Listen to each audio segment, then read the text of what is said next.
Demai Perek Gimel, Mishnah Dalid. Okay, we're going to have a series of Mishnayot where when you send your produce to someone and you get something back, to what degree do you have to assume, or can you assume that what you got back is what you gave them? So we're going to see that in certain circumstances you can assume that it's what you got back, and in other circumstances you have to assume that it's something different and have to treat it like Demai. Says the Mishnah, Hamolich chitim latochen kuti. I have wheat grain and I have to have it ground. So I send my wheat to the grinder, to the grinder, okay? But he's a kuti. Kuti, as we've learned before, kutim were a group that lived, they're pretty much known as the Shomerim, and they were called, they were Migayer. There's a story, the story appears in Malachim Bet, and they're called Gerei Arayot. So the Gemara, at one point, was ambivalent about whether kutim were actually Jews or not. After, we're going to see that after a period of time, they discovered a Yonah and Har Grizim that the Kutim worshipped, and they considered them like Goyim, like non-Jews. But up until that point, they were Jews to some degree, and it was assumed that in the mitzvot that the Kutim kept, they were more meticulous about them than most Jews were. So let's say you send your chitim, you send your wheat to a kuti grinder, or the tochen am haaretz, or you send it to an am haaretz grinder who is not meticulous about demai. So I send my wheat and I have to get back. So I send back my wheat, which, 10 bushels of wheat, and I have to get back flour, certain amount. What is the odds that the flour that I got back is what I sent? I sent my flour, it was mitukan.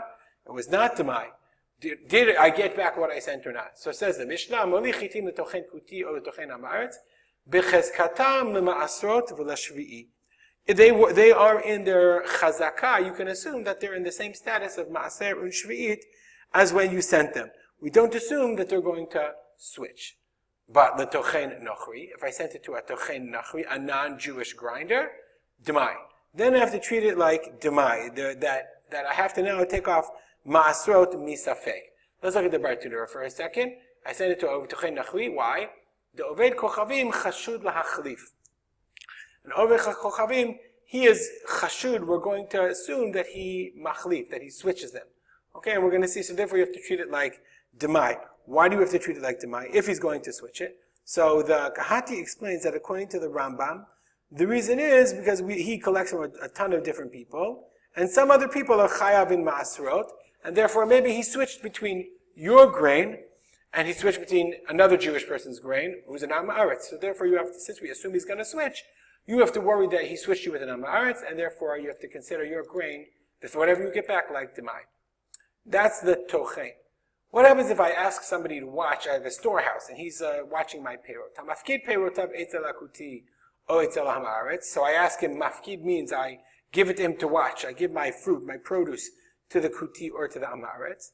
V'chezkatam lema'asot u'vala shvi'it. Then you can assume, again, like above, v'chezkatam, you assume that ma'asot u'shvi'it, that it's ma'asot and shvi'it, and therefore it's not, you don't have to worry about taking off demai. Etzel hanochri.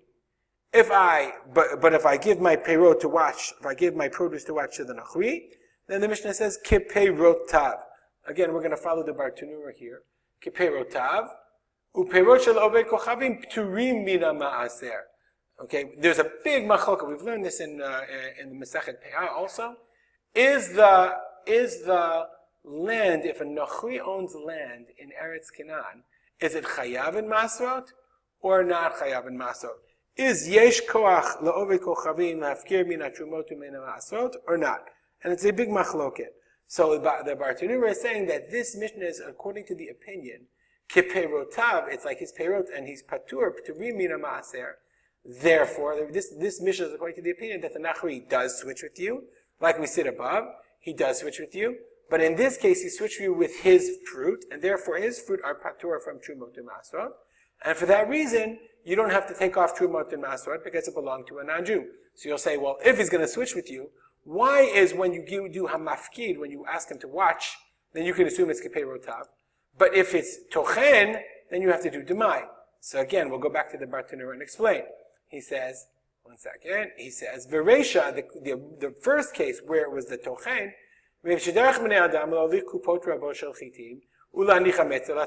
many different people bring to the grinder, and they leave their produce there. We assume that the non-Jew is going to switch you, but he'll switch it with another Jew's produce. Therefore, it's Demai. Aval perot, but with fruit, you don't assume that he switched with another Jew. But rather you assume there's a possibility that when he switches with his own perot. Therefore, in this Mishnah, it's keperotav when he does a mafkir. And then the Baratir explains also, Rabbi Shimon Omer Demai, Rabbi Shimon says you have to treat it like Demai, because he says you have to worry that he's going to switch it with another Jew and not just with his own, just like he did with this case of Tochein. Okay, so that's we explained this Mishnah according to the Baratir. There are other explanations as well, but I think this is the most straightforward explanation. And Eitzel Nachui Keperotav, that he's not chayav in Trumot and Masot because he switched with his own.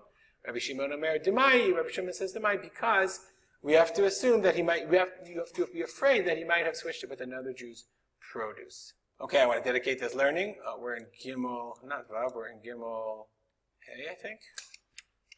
I want to dedicate this learning to the memory of my Mishnah. We're in Dalit, Gimel Dalit, to the memory of my father, Harav Simcha ben Yitzchak Kalman. And if you have any comments or questions, as always, rspolter@gmail.com. Please share these Mishnayot. Spread the word. It's always appreciated. Have a great day.